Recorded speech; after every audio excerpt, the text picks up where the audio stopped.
wabarakatuh. Salam sejahtera bagi kita semua.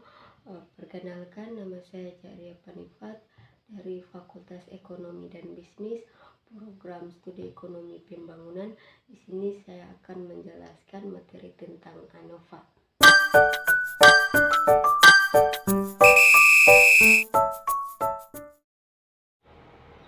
ANOVA adalah sebuah analisis statistik yang menguji perbedaan antara antar grup, di mana grup yang dimaksud di sini adalah diartikan sebagai kelompok atau perlakuan.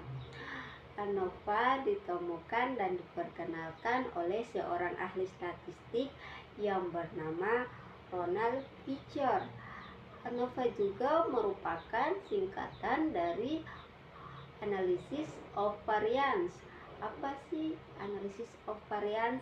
Analysis of Variance atau ANOVA merupakan salah satu metode analisis statistik yang digolongkan ke dalam kelompok analisis inferensial. Apa itu analisis inferensial? Analisis inferensial adalah teknik statistik yang digunakan untuk menganalisis data sampel dan menyimpulkan hasil populasi. Berikut ini ada beberapa ciri-ciri utama dari ANOVA atau analisis varians, yaitu terbagi menjadi beberapa bagian. 1. Membandingkan rata-rata, yaitu ANOVA digunakan untuk membandingkan rata-rata dari dua atau lebih kelompok. 2.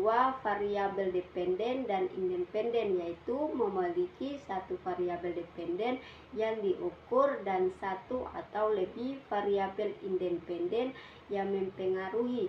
3.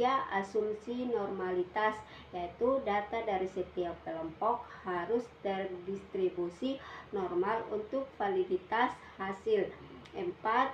Homogenitas varians, yaitu varians antar kelompok harus serupa atau homogen. Ini memastikan bahwa hasil analisis dapat diandalkan. 5. Uji hipotesis, yaitu melibatkan pengujian hipotesis nol atau H0 yang menyatakan tidak ada perbedaan signifikan antara rata-rata kelompok. 6. Penghitungan F statistik, yaitu menghasilkan nilai F statistik, yaitu rasio antara varians antara kelompok dan varians dalam kelompok. 7. Tingkat signifikan, yaitu hasil ANOVA ditemukan dengan membandingkan nilai P dengan tingkat signifikasi A atau biasanya 0,5. 8. Uji lanjutan diperlukan, yaitu jika ANOVA menunjukkan perbedaan signifikan perlu dilakukan uji lanjutan seperti Tukey atau Bonferroni untuk mengetahui kelompok mana yang berbeda. 9. Tipe-tipe ANOVA. Terdapat beberapa jenis ANOVA termasuk one-way ANOVA, two-way ANOVA, dan reverse ANOVA. 10. Aplikasi yang luas, yaitu digunakan dalam berbagai bidang seperti psikologi, pendidikan, kesehatan, dan penelitian ilmiah untuk menganalisis data eksperimen.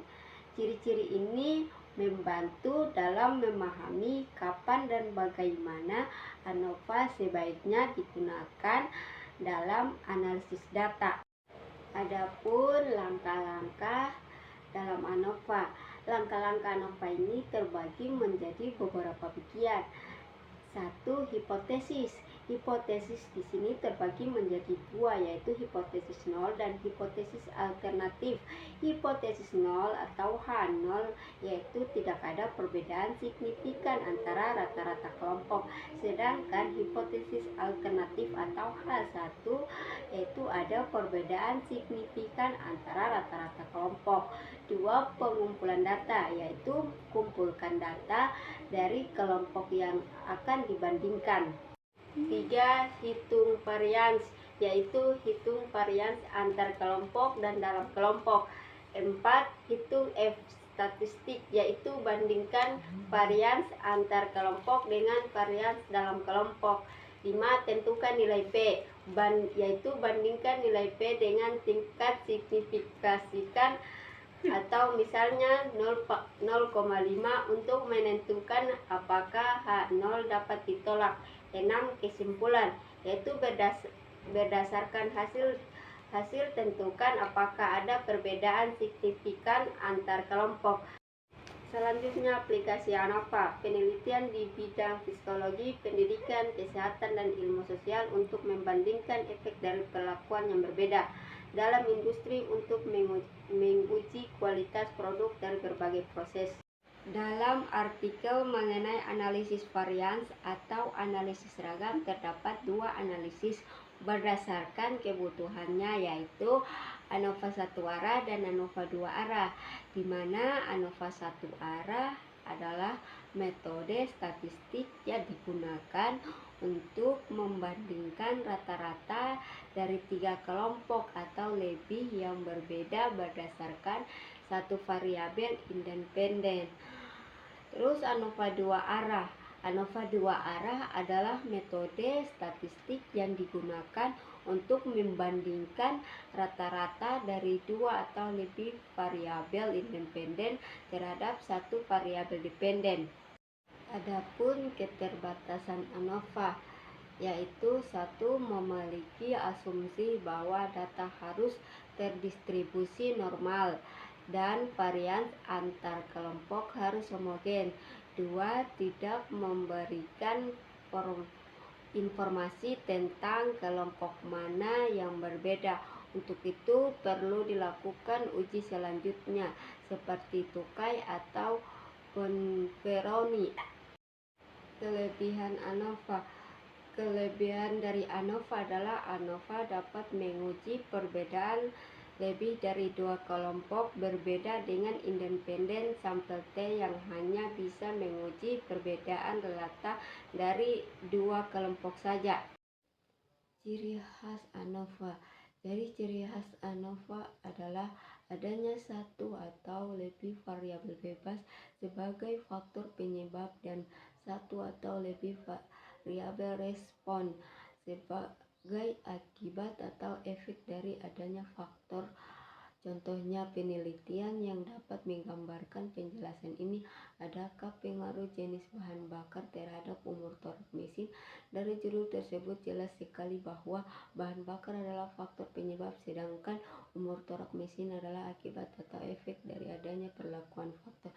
Ciri lainnya adalah variabel respon berskala data, rasio atau interval atau numerik atau kuantitatif. ANOVA merupakan salah satu berbagai uji parametris karena mensyaratkan adanya distribusi normal pada variabel terikat, perlakuan atau distribusi normal pada residual. Syarat normalitas ini mengasumsikan bahwa sampel diambil secara acak dan dapat mewakili seluruh populasi agar hasil penelitian dapat digunakan sebagai generalitas. Namun keunikannya uji parametris.